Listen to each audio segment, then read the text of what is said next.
We then start. Yes. Hello, everyone. We should put the slide deck up first.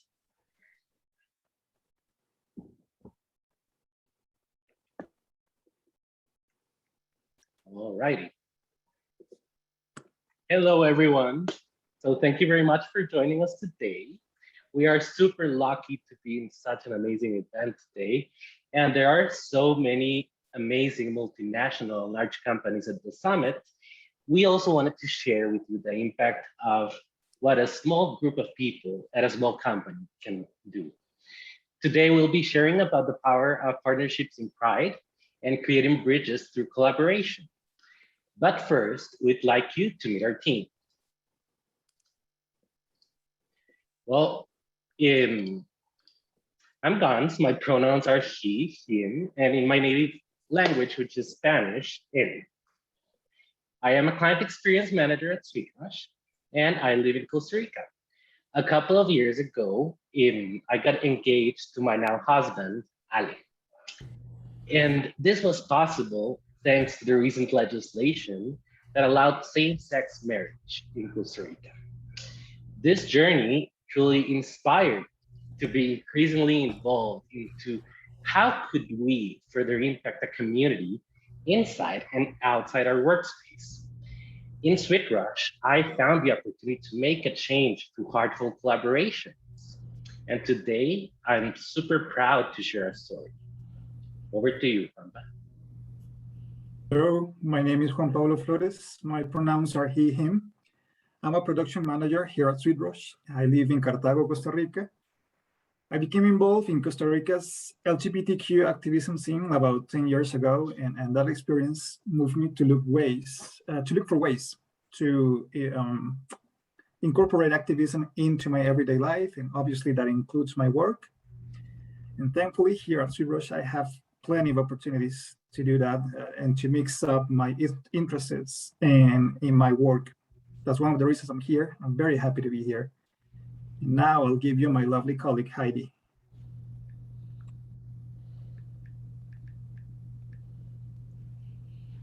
Heidi?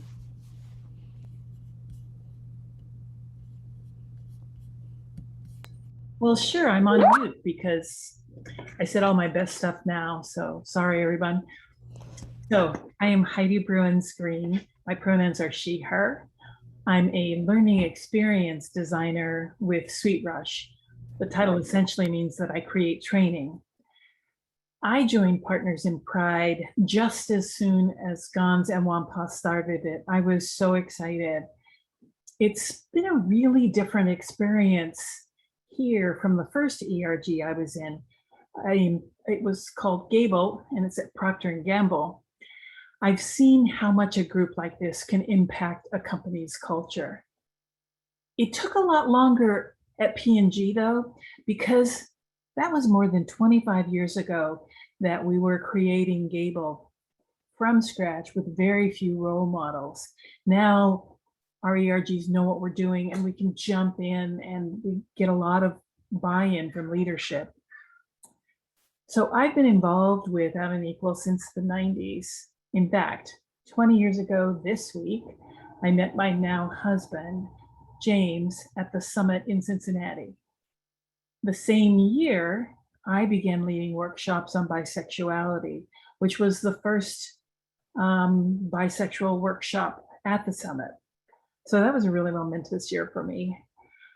I currently live with James and our cat Squeak in what is now called Vancouver, Washington in the United States, on the unceded ancestral homeland of the Cowlitz, Chinook, and Klickitat nations. Now I'd like to hand the ball to my amazing colleague and friend, Laura. Oh, hi, everybody. I'm Laura D'Ambrosio, and I am a learning experience designer with SweetRush, and my pronouns are she, her. I participated in all sorts of LGBTQ activism projects over the year, from the early days of the Human Rights Campaign to working on the Vote No project in Minnesota. But this summit was about work, or is about work, and I've been a consultant for most of my career. And that means I've gone in and out of many, many different companies over the years. And I've never really had the opportunity to work with an employee resource group like Partners in Pride. So I'm really thrilled to witness the incredible difference that a small group of people can have on one company. Right now I live in Minnesota. I have a very sweet dog named Teddy, who's a year and a half old. And I'm very glad to be part of this conference for the very first time. The next person you're going to meet is Edward. Hi, everyone. My name is Edward Garcia. My pronouns are he, him, and I'm a Salvadoran who lives in Costa Rica. It was a big personal and professional shift when 6 months ago I joined SweetRush, mainly because it was so refreshing to find people like me, people who believe that diversity and inclusion should be an important part on our everyday actions. I enjoy my job as a talent solutions consultant that complements perfectly with being a part of this amazing group of people called Partners in Pride. Now, over to the amazing Andre. Thanks, Edward. What a pleasure to be here at Out and Equal. My name is Andre Hedstrom. My pronouns are he and him. I'm the CEO and one of the founders at SweetRush. And as a son of lesbian mothers, creating an Out and Equal culture at SweetRush was never really a question. I mean, our everyday logo is literally a rainbow heart. And in more recent years, our Partners in Pride group, some of whom are here with us today, formalized, and that more formal role began to offer new shape and dimension to the LGBTQ plus community and its impact on the larger SweetRush team and clients. So with those intros out of the way, Gons, I think we need to share the deck with our folks and get started. Awesome, thank you very much. And Andre, Pampa. So since we are quite a small company, obviously relatively small company for the likes of everyone else here, let me tell you about something about SweetRush. We are over 175 people strong and have been in business since 2001, and we are all over the world, from the United States to Costa Rica to the UK to Ukraine. Every day we give thanks to the trust we get from our world-class clients, both profit and non-profit. We believe the way we treat one another and our planet is a reflection of our values of caring, commitment, and fostering good things. At heart, we're a learning company. We develop a wide variety of training solutions and collaborate continually with our clients, constantly trying to find new ways to combine emerging technologies and co-designing to create solutions that feel better for our clients. So it is within this creativity, innovation, and caring environment that Partners in Pride was born. And Gons will tell you more about that. Thank you very much, Pampa. And I apologize, I thought I was sharing my screen. Evidently, I was not. So our group evolved very organically. Like most groups, we started small. Our first event was Costa Rica's Pride Parade in 2019. But since we are a virtual and a global company, we created an internal brand and encouraged our team members from around the world to join in their local Pride celebration. So many SweetRussians participated, and it was really heartwarming to see so many people celebrating love around the world. After that, we wanted to continue this momentum, so Juanpa and I created Partners in Pride, a group that began by us meeting weekly to brainstorm further, how could we better impact the community? Yeah, and well, we have the support and encouragement from the leadership team from the beginning. So that allows us to be bold and ambitious in the goals we set up for the group. One of the first persons to join us, as she said so, was Heidi Green, and she was instrumental in shaping it. So at first, well, Gons and I wanted to grow inside the company, but Heidi suggested that we could grow outside the company as well, and maybe try to establish bonds outside of SweetRush to create and generate impact.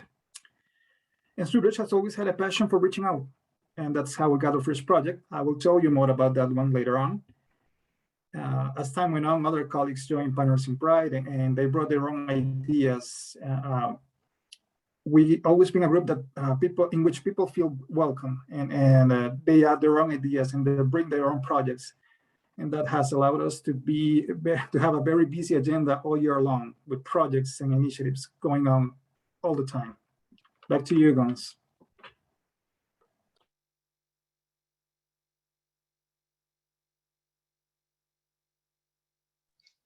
Thank you very much, Juan. Well, you know a little bit more about us. Let's go over what we'll talk about today. We'll share how we supported a nonprofit organization in Costa Rica and how we created an initiative that begins with internal education about how could we better approach communication with non-binary friends. We launched the project to encourage vulnerable conversations around the company during virtual Pride. This was super valuable to us.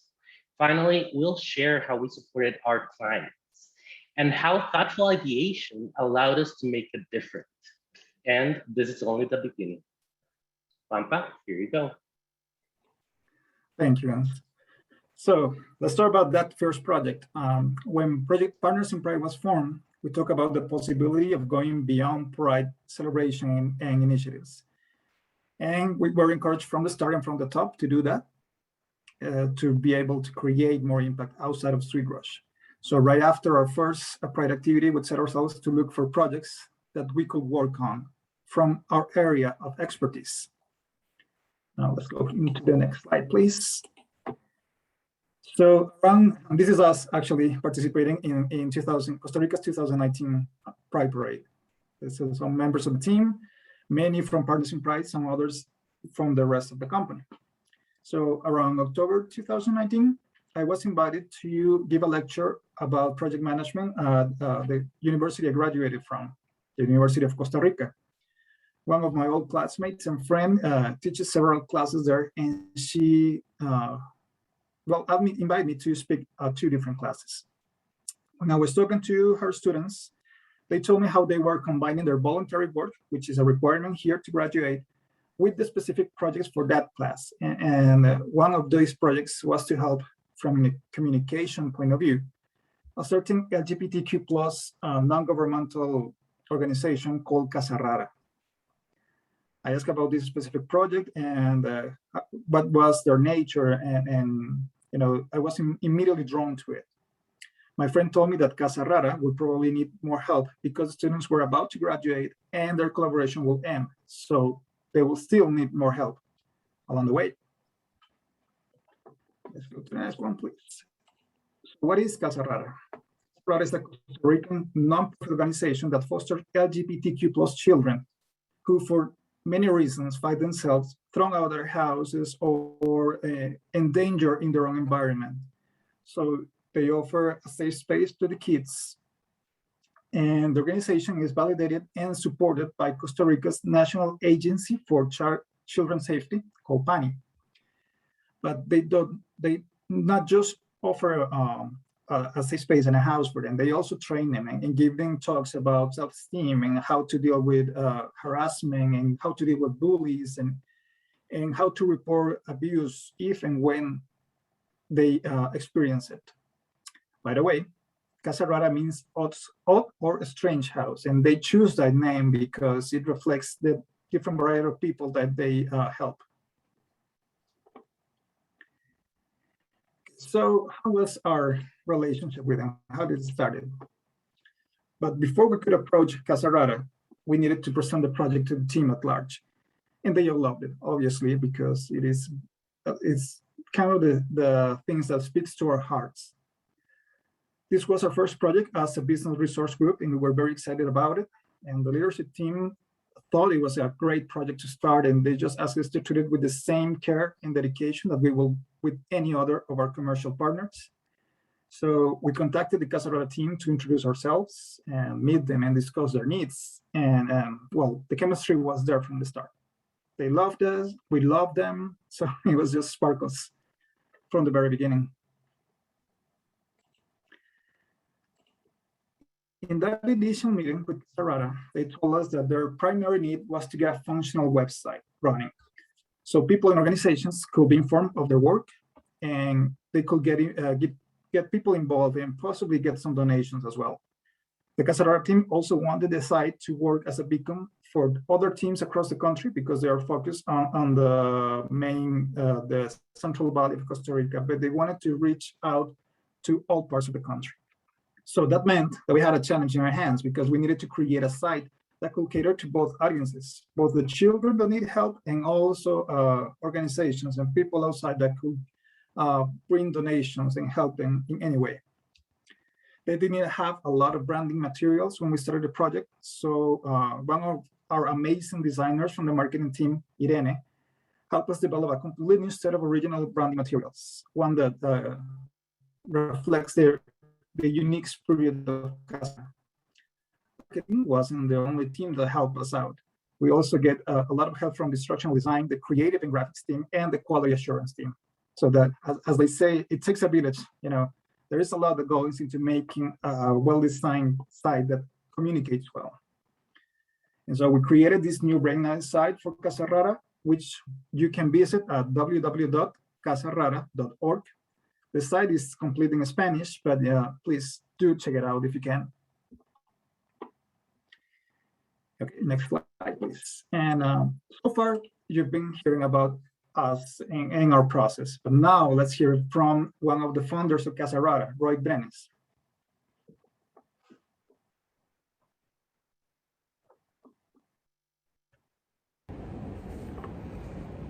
Hello from sunny Costa Rica. My name is Roy Brenes, and I'm a co-founder and part of the team of Fundación Casa Rara.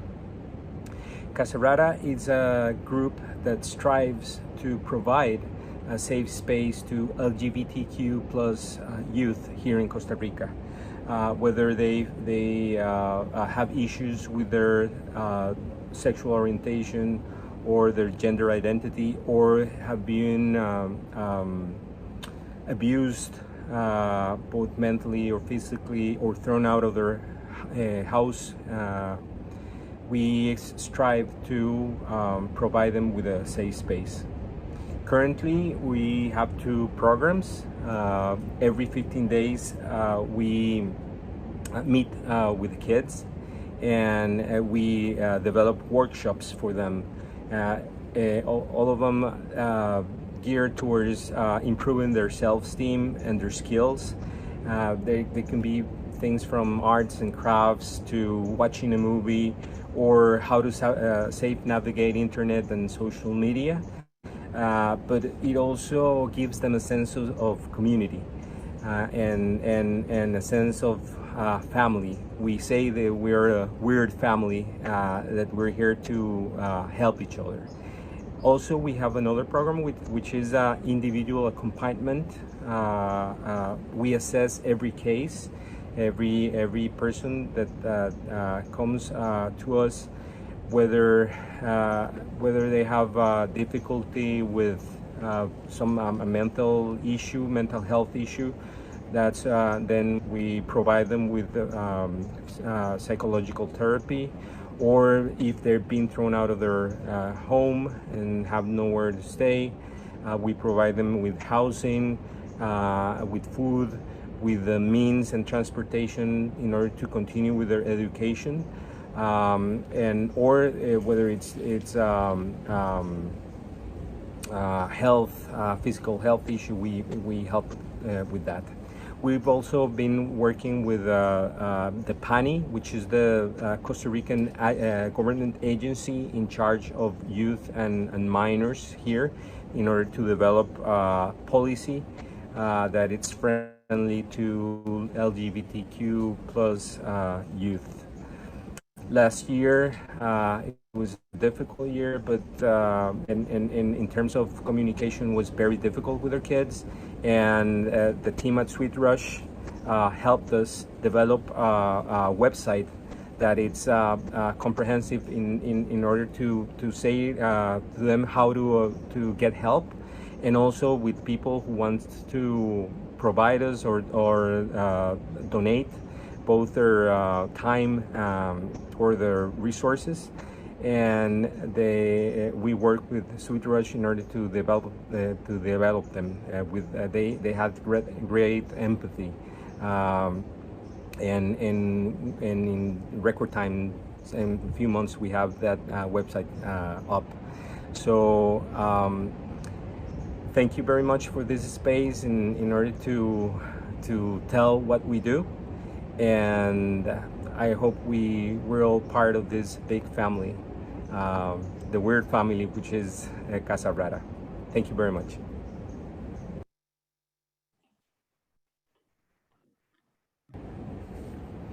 Thank you, Gans. So what we have learned, to say that this was a rewarding experience is just a huge understatement. Not only did we get the joy of working with an amazing organization, but also prove the unstoppable power of internal and external collaboration. When we started this project, both Gons and I had a lot of doubts and worries about our capacity to produce this type of project. But the community built at Partners in Pride and at SweetRush at large is a force we could not have foreseen at the beginning of this adventure. And we learned that people gather willingly and happily around causes that they see fit and just. And we were able to appeal to the innate and natural empathy of our colleagues to develop something that we see as big and as important as any of our commercial endeavors. We also learned that we as a company, and honestly, any company at that, have the potential and bandwidth to engage and participate in initiatives that go beyond profit, both monetary or publicity-wise, and that we all have the ability to get back and look out for those who come behind us and that may need some help along the way. So as much as we can, we will keep on working with Casa Rara and look forward to expand that relationship and create many more. And now for a very lovely initiative, I'll give you Heidi Green. Thanks so much, Wampa. So when Partners in Pride formed ourselves, we deliberately formed as a BRG, a business resource group, because we knew that there were a lot of opportunities for everybody at SweetRush to develop their LGBTQ plus cultural competency. Just about anyone can be client facing. And so you might have a member of the client team that uses pronouns they, them, or maybe the client wanted to make sure a training we were designing for them uses they, them pronouns or air pronouns or something like that. So we wanted people to be ready and comfortable with that. We figured that we wanted to have all SweetRussians, which is what we call ourselves, to be champions and advocates for inclusion, even if the client didn't necessarily bring it up first, because inclusivity is one of SweetRush's highest values. Okay. So we saw a need to help our teams be more aware of the shifting conversations around gender. In particular, it would be good for everyone to better understand what it means to be non-binary, omnigender, gender fluid, or any of the myriad terms used in the vast and varied worlds that make up the LGBTQ plus multiverse. SweetRush had created a Trans 101 training that Wampa and I helped develop for the Center of Excellence for Transgender Health at the University of California, San Francisco a few years back. It was before we formed Partners in Pride. But we had a really powerful work that we were able to do with them because they were very clear on a very strong vision of the kind of people they wanted to be able to portray. And as you can see on the screen, those are the 4 characters that we collaborated with the Center of Excellence to come up with, where they are non-binary, as well as people who are trans, there's cisgender, there's a lot of different things, and they really wanted people to be who are in clinics to understand who they're dealing with and have an area of comfort. We'll be giving you the job aid at the end of the presentation. So watch for that. It's something you can share with your ERGs or your anybody else in your organization or customers or anybody. Okay, so what we did for that project, as well as just to create the new language we were trying to get people to understand, is we looked for definitions of common terms. So we used non-binary, gender fluid, etc. We also added binary to our list because we thought it might help people who were trying to understand non-binary, how binary was defined. And we also included a note about the evolving nature of language, because what we put in a dictionary today is probably a little bit out of date next week, and probably more out of date next month, and really out of date next year. So we just wanted people to understand that language always evolves. So one of the key things we did too was to help people with the whole pronoun thing. There is the singular they, them, which is used fairly often, and I think people are learning to get used to using it. But there are also other pronouns that fit better for someone. For example, a or air. What we did here, it's a little small, but I'll just describe it to you. In the first column, we put the actual set of pronouns, which you see here. And then we put a pronunciation guide. And then the 5 columns that follow, what we did is we put them in a sentence, how it would feel in a sentence, so that if you get someone who uses per as their pronouns, you know to say per laughed or per eyes gleamed, something like that. So it's just a way of being aware of how to use it, and just wanting to increase people's comfort so they will use those pronouns. And I will tell you, actually, we would love to get your feedback either in chat or letting us know later when you take a look at it. Because what we want to do is always improve. And if there are things that you found because the pronouns you use perhaps aren't in there, reach out to us and tell us about that, or anything you think we missed, or if you've got a different definition that you use for a particular word, or just if you want to have some dialogue about how we came up with it and how we use it and how we're rolling it out to our teammates. Feel free to reach out, and we'd be happy to share. So, okay. What I'll do now is hand the presentation off to Edward Garcia, and he's going to talk to you about another tool that we came up with. Thanks.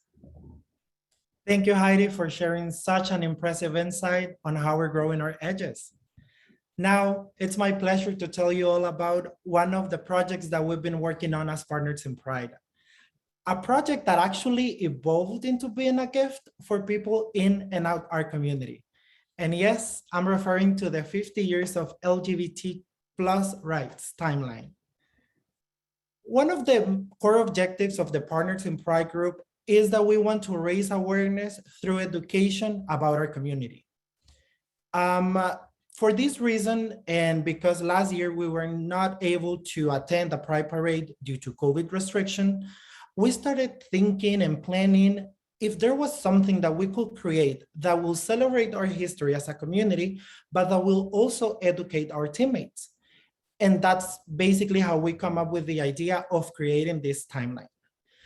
This first edition included some of the most important events that happened over the last decades. Starting with the Stonewall riots, we began adding important moments of our global history as a community. We try to include milestones around the world that have really added to our fight for equality, including dates such as in which the UK Sex Act discrimination was amended. This happened in 1999. We also decided to include, for example, when the approval for same-sex marriages were approved in countries such as Argentina, Australia, and many, many other events. And being completely honest with you, now that the timeline is finished, our favorite part, it is that it was actually a team effort, not only from people within the Partners in Pride group, but from other amazing allies in other departments at SweetRush. For this year's virtual Pride, we make the decision to expand the pre-existing timeline and add the names and stories of the many heroes of our community. Because as a group, we believe it's our duty to honor the people that paved the way for our rights.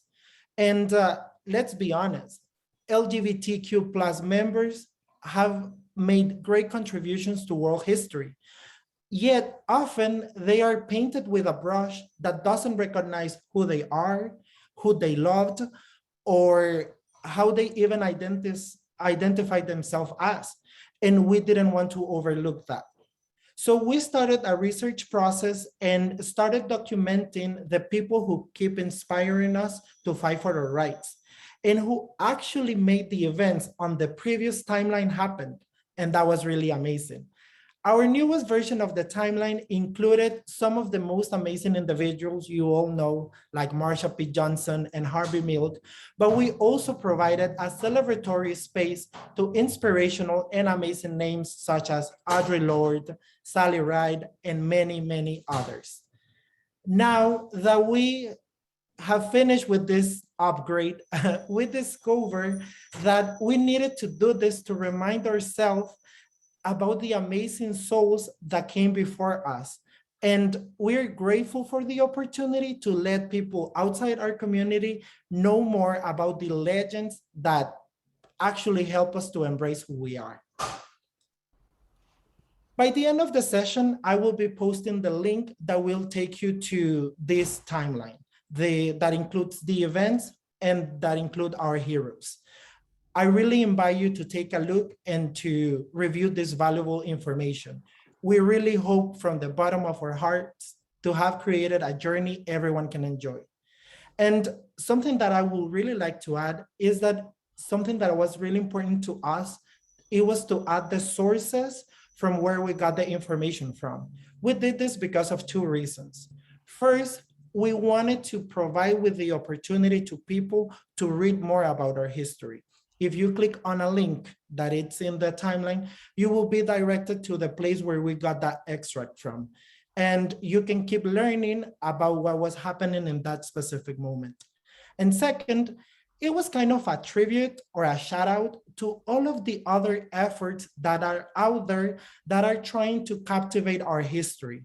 We really hope those sources help you as much as they helped us. And now that we get to look to this massive timeline, we realize that we're really proud of what we've created, and we really hope that you are too. Hopefully you can enjoy it.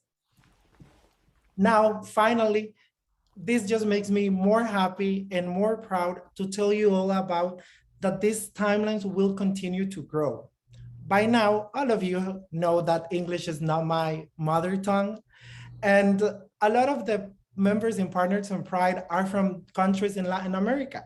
So that really sparked the idea to translate these timelines to Spanish. We're currently working on that project and it's gonna be ready in a couple of weeks from now.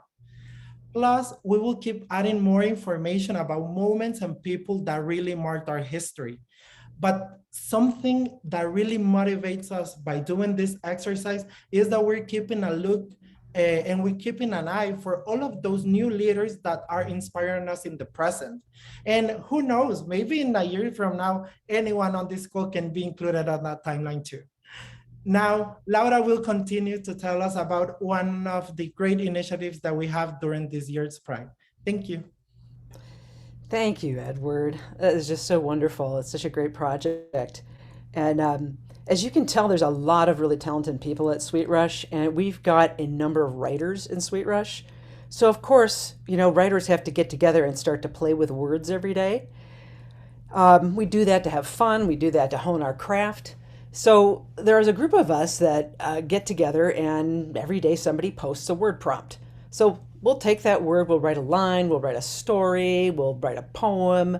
So one day last spring, I was thinking, what if we did a pride word a day and we opened this little exercise up to the entire company as a way to celebrate virtual pride? So of course, I brought it to all of my people at Partners in Pride, and they loved the idea. So in true SweetRush fashion, within a few weeks, because Pride was like a few weeks away, we created a concept that we called Pride Posts. And the idea behind Pride Posts was to build community within our company, and to also encourage and build empathy as well. And we wanted to do that through storytellers and storytelling, and to do that within Pride Month. So as a group, the first thing that we did is we brainstormed some words that would make sense to prompt stories or any kind of sharing around Pride type concepts. And we wanted to stimulate the conversation, not only just have these initial stories, but stimulate the conversations and help our teammates start to know one another better. So once we had the idea and we had the words, we had our tech team create a new space for us, for Partners in Pride. It's on our SweetRush Google Currents, which is our company internal social media community. And then our allies in marketing stepped in. They created these beautiful images for each word. And then we recruited and assigned hosts for each word. So the hosts had a task that when they had their word, they would prompt that day with an invitation and with an initial story. And then they would encourage people throughout the day to share their stories or to comment and just kind of generate that conversation. So our very, very first post was an invitation to everyone in the company. We let people know what was happening. We invited everyone to participate, and we shared our hope that the conversations and the stories would deepen our understanding of one another and also increase some awareness of LGBTQ people. We encouraged everyone to be creative too, because not everybody likes to write a story. So we encouraged people to share if it was a song that they found, or maybe there's a video they had on YouTube, and just have some fun with it, have some fun showing pride. And so it began. The prompts came out, and our hosts wrote out their story related to the word of the day. What was really interesting as this went on is that some of the posts that people wrote, the stories, were really lighthearted and fun and playful. Others were just really plain and direct. There were some poets in our group that we didn't know about. And then some people just told very heartfelt and vulnerable stories. And we want to share just some of those with you.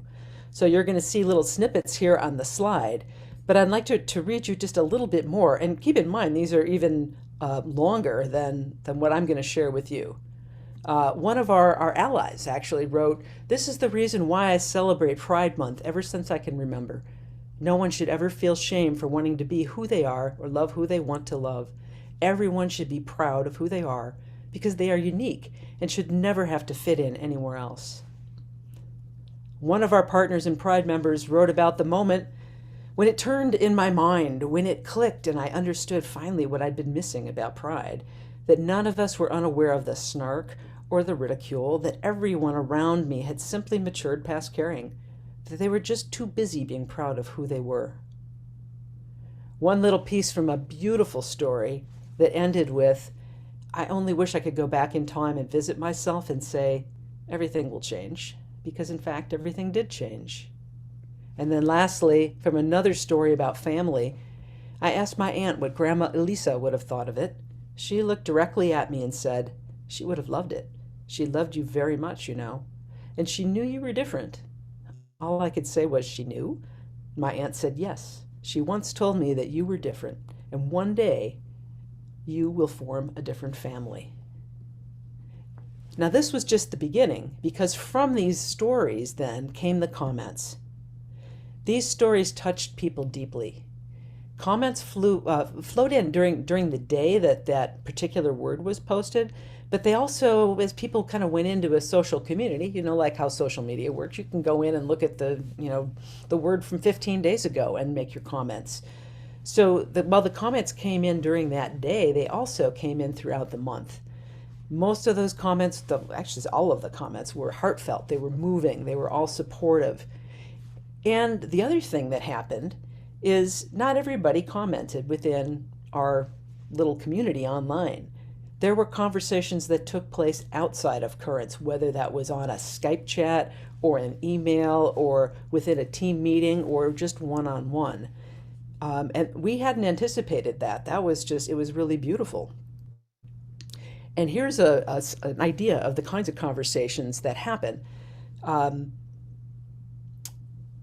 From these words flowed powerful, open-hearted, hopeful stories from some of my favorite colleagues, and it's a wonderful gift that we have this safe space for everyone to feel seen and loved. And that this particular person said, I learned a lot from it. But there were other things that people learned as well. Some of us felt vulnerable sharing stories. I was one of those.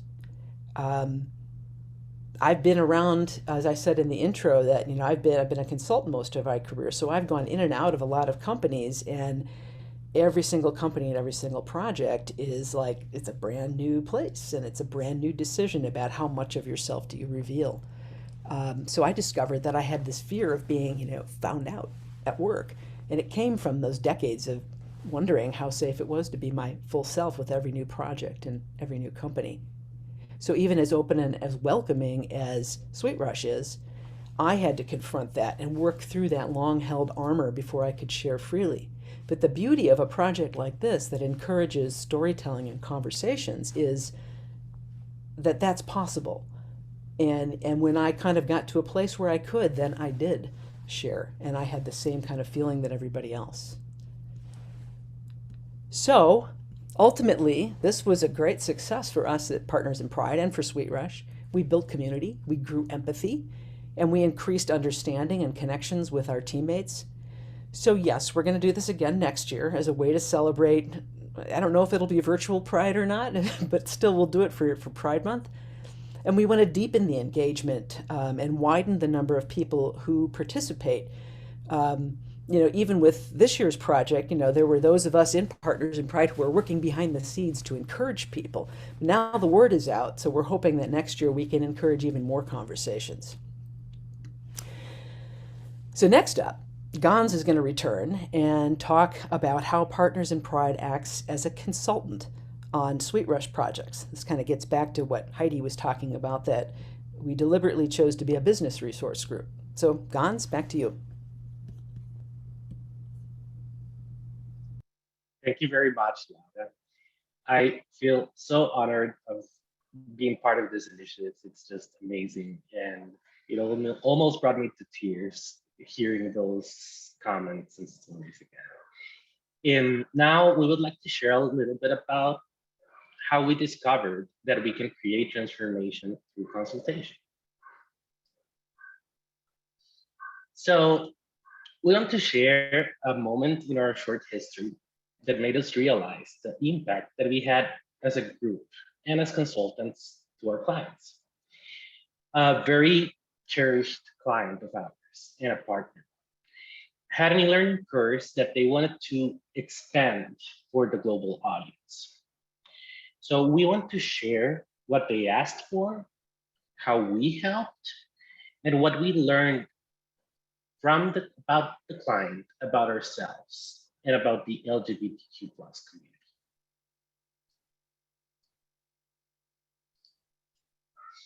So some time ago, we created an e-learning certification course for a client.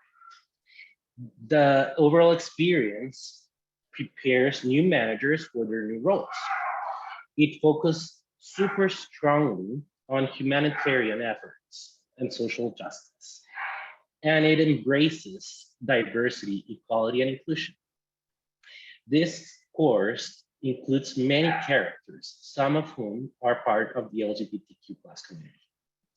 We are super proud of this learning course, and so is our client, and it even won several awards.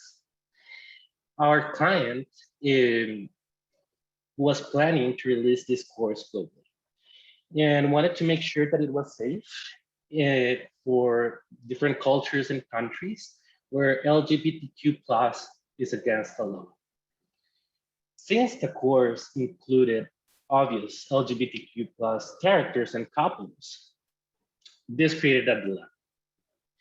So that's where the question arises. How could we share this inclusive content and let our community who live in those countries feel seen while allowing them to remain safe. So the project team of our client reached out to our CEO, Andre Hedstrom, who then reached out to partners in crime. And that's where our brainstorming session began. So Juanpa, over to you. Thanks, Gons. Hi again. So in one of our regular Partners in Pride meetings, Andre reached out to Gons and me and told us about this particular project and its challenges. And he encouraged us to expand our role as a group into consulting. He said, well, this is like the opportunity to be far more than we are right now. So obviously we're eager and very excited to help, to be able to help in this capacity. So as we were discussing the challenges the team is having and the client faced, we remember something we saw in a documentary called The Celluloid Closet about coded characters. And coded characters are elements or characters hidden in plain sight that can only be identified by the specific members of a specific community. So think about the pink triangle, what it means to us, or the lambda symbol, or the handkerchiefs in the back pockets back in the 80s, or the earrings in one side of a earring, that kind of stuff that maybe pass inadvertently to other people, but for us will mean something.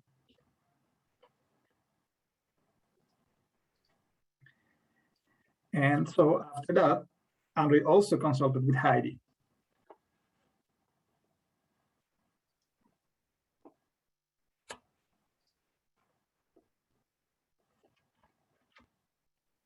Okay, so let's have to unmute. Oops. Okay. Well, so after Andre talked with Wampa and Gons, he reached out to me to get my perspective because he knew that I'd done a lot of LGBTQ work when I worked for Procter & Gamble. And it's about the same size corporation as our client.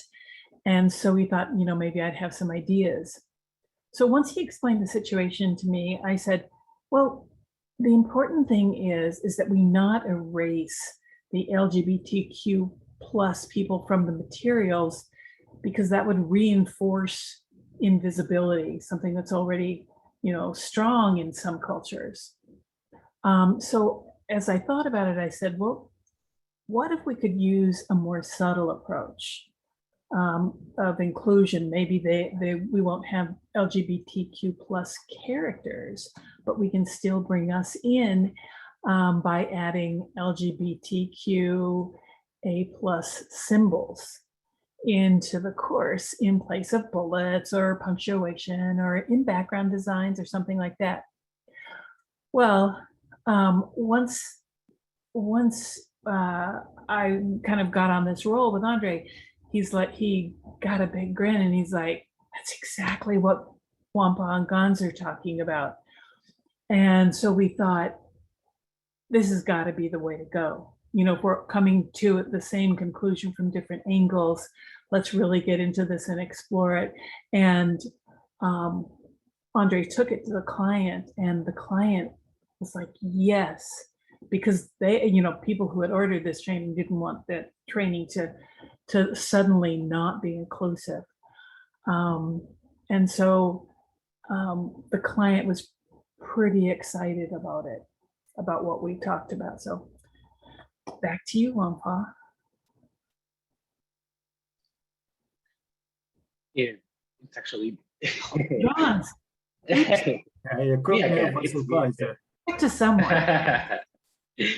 So actually, and thanks to these conversations, we crafted a course that contains coded characters that are familiar to the LGBT plus communities in specific countries. So we paid attention to those small details that might signal acceptance, like using symbols in a subtle way, just like the upside triangle as a bullet. So these symbols will be recognized and will allow people to feel seen.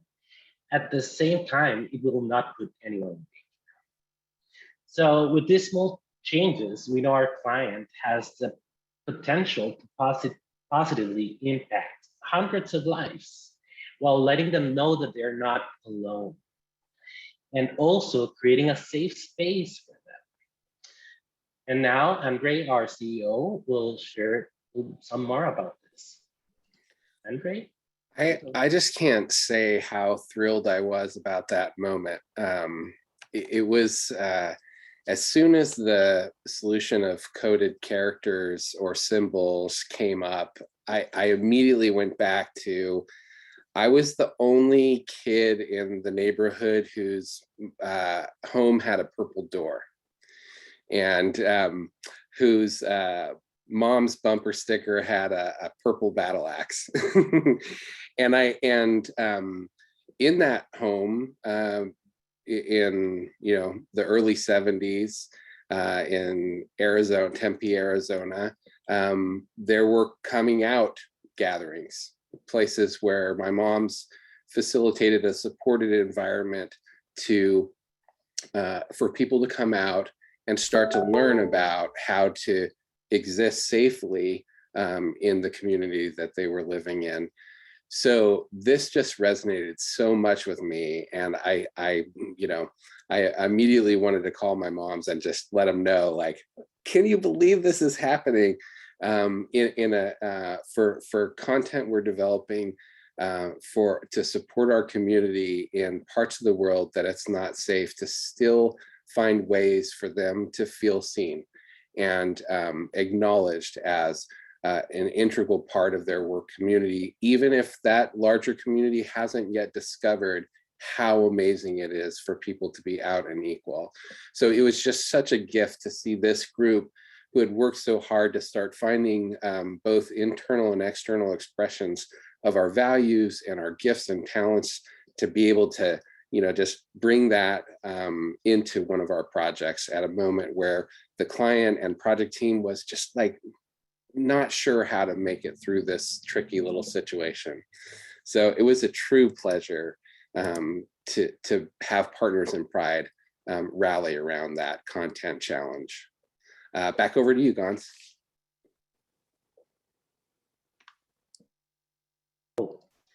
Thank you very much, Andre. So as you've seen, Partners in Pride grew from brainstorming sessions, and those brainstorming sessions are the ones that truly brought all of these initiatives to life, and that created true value, and that we now understand that through those brainstorming exercises we can impact so many lives. So I have nothing else but to wonder what's next for Partners in Pride.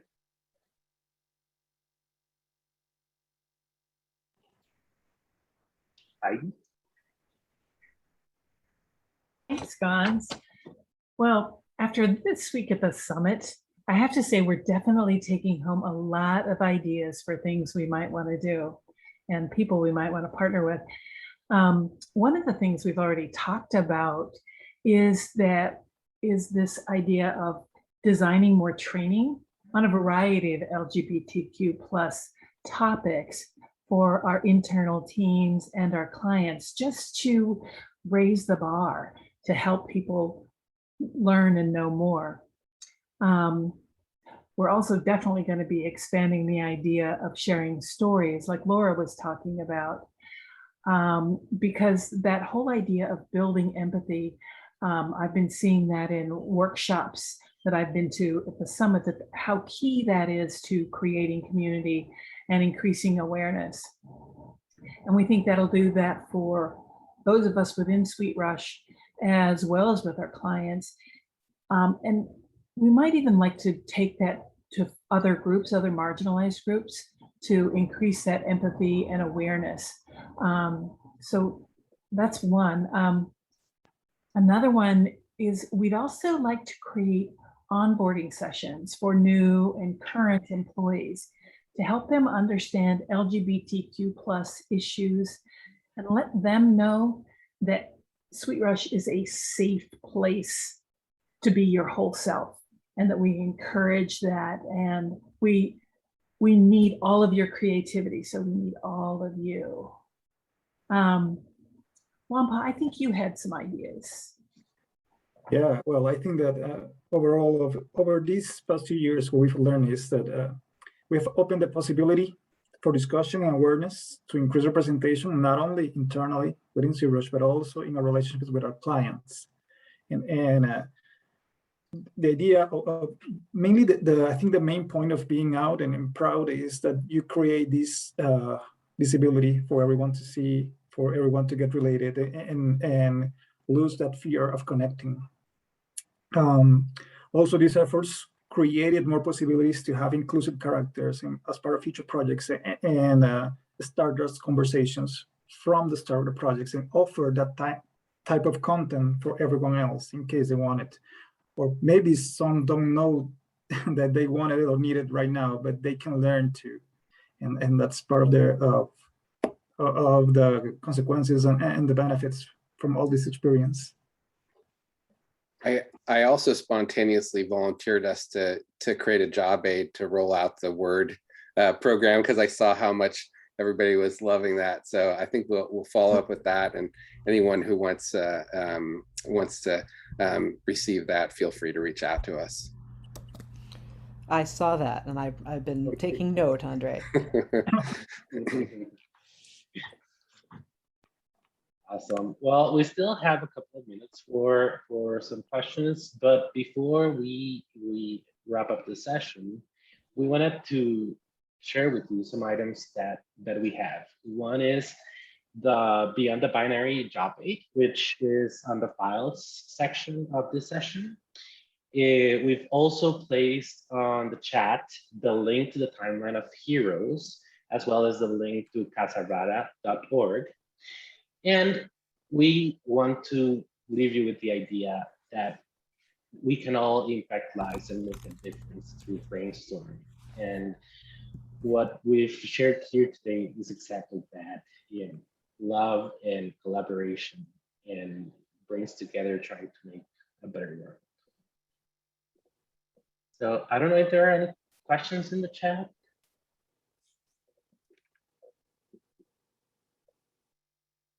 There are not current questions, but if anyone wants to ask, want to participate, please raise your hand.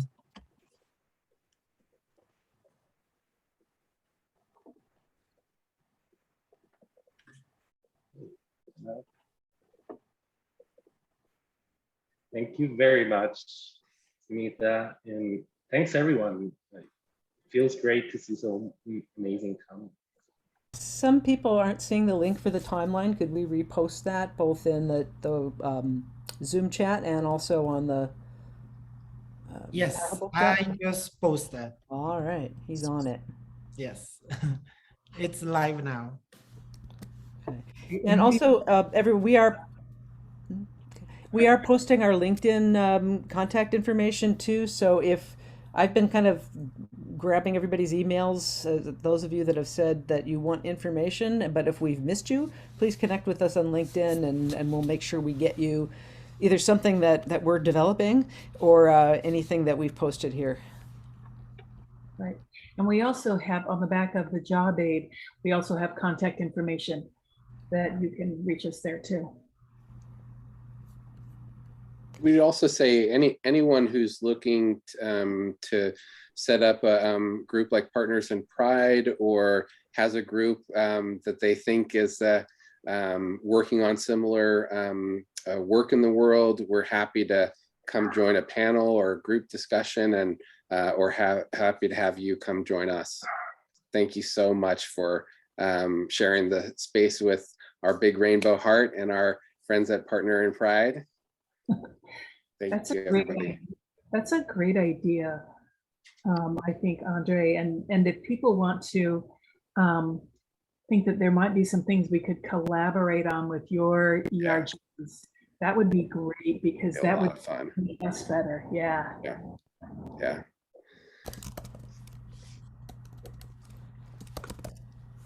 Well, thank you very much, everyone, for joining. We had an amazing time, and have a great weekend. And thank you for an absolutely awesome summit. Yes. Yes. Thank you. Thank you very much. So much. All right. Bye, everybody. Bye, everyone. Until next Bye, time. everyone. Take Thank care, you. guys. Bye.